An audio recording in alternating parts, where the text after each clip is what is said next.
وبما أني قادري أقول أدرك عبدك جيلاني أدرك عبدك جيلاني.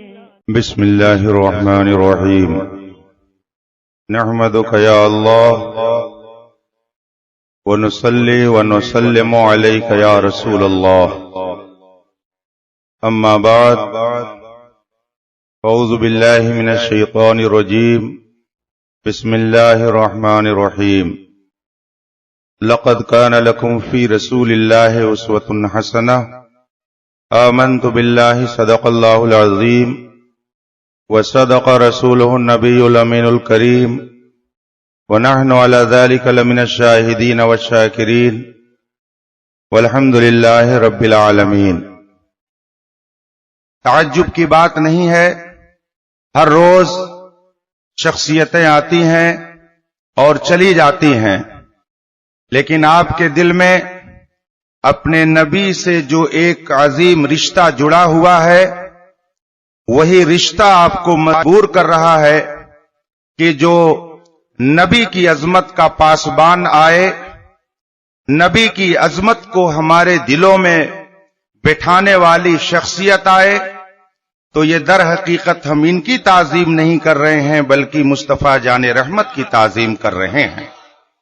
اگر آپ ان کے لیے بے قرار ہیں تو یہ آپ کا دینی جذبہ ہے جو اس بات کی گواہی دے رہا ہے کہ ہماری صبح زندہ ہے، ہماری شام زندہ ہے، ہمارے دل کی تختی پر نبی کا نام زندہ ہے. بے شک بے شک. اور ہم تو اس نبی کے دیوانے ہیں جن کے بارے میں امام اہل سنت نے بڑی پختگی کے ساتھ قسم کھا کر کے یہ کہہ دیا ہے کہ تو زندہ ہے واللہ، تو زندہ ہے واللہ، میرے چشم عالم سے چھپ جانے والے.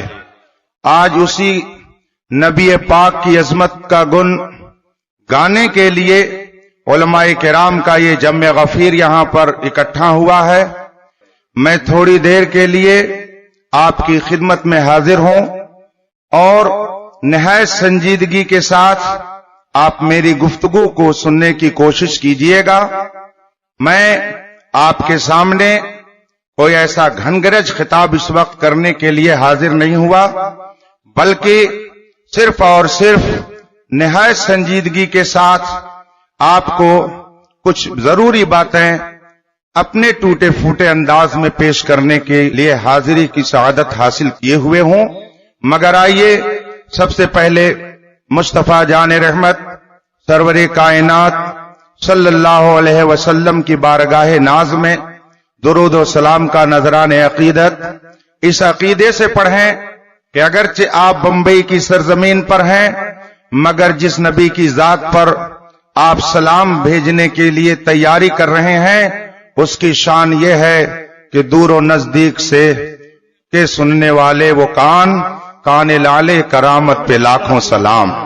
اس نبی کی عظمت الحمدللہ ہمارا یہ یقین ہے کہ اگرچہ وہ مدینہ طیبہ میں جلوہ فرما ہیں، مگر ان کے نبوت کی نورانیت آپ کے ہی شہر میں نہیں بلکہ پوری کائنات میں پھیلی ہوئی ہے. اور ہمارا یہ بھی عقیدہ ہے کہ وہ اگرچہ مدینہ طیبہ میں جلوہ فگن ہیں، مگر اپنے نور سے ہر عاشق کے گھر کو آباد کیے رہتے ہیں. اور یہی وجہ ہے کہ جب ربیع الاول شریف کا مہینہ آتا ہے تو ہر عاشق رسول یہ کہتا ہوا نظر آتا ہے، سنا ہے آپ ہر عاشق کے گھر تشریف لاتے ہیں، میرے گھر میں بھی ہو جائے چراغاں یا رسول اللہ. ہم اس نبی پر درود و سلام بھیجیں جو بلا شبہ مدینہ طیبہ میں تشریف فرما ہو کر ہمارے دلوں کے بھی حالات سے باخبر ہیں اور ہماری آواز کو بھی وہ سماعت فرما رہے ہیں. نہیں اتنا ہی نہیں بلکہ اس مجمع میں کون جنتی ہے اور کون جہنمی ہے، مصطفیٰ جان رحمت کو اللہ نے اس کا بھی علم عطا فرمایا ہے. چنانچہ آپ نے حدیث پاک سنی ہوگی علماء کی زبان سے. ان علماء کرام نے متعدد بار آپ کو رسول پاک کی یہ حدیث پہنچائی ہوگی کہ ایک مرتبہ سرور کائنات اپنے کاشانِ نبوت سے باہر تشریف لائے. آپ کے دونوں ہاتھوں میں